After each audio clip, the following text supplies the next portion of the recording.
All right. Well, where's this at? This is on 800 Austin in Waco, Texas. Okay. Well, the name of the building Oh, Anthem Stories.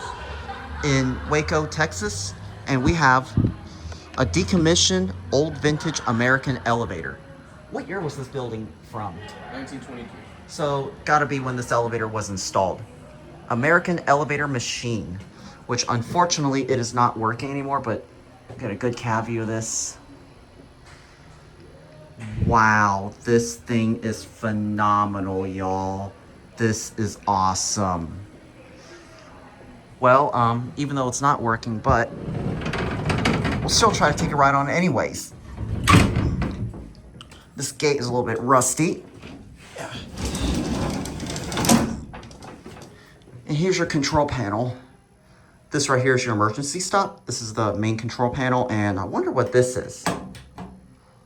Is this a up down? I think this is probably like dead man's control or something. Let's go down. Or maybe. Yeah, this definitely doesn't work anymore. I think these are the original floor buttons right here. Some of the buttons are glued in, so you could see. So you can see some of the buttons are glued. Oh, this one works. Nice. But this one does not move or anything. This one does. Oh, let's get one last view of the COP. American elevator from 1923. All right, well, with that being said, I'm going to go ahead and open the gate. Ugh. Still thank you anyways, even though it doesn't work anymore. And that is going to be it.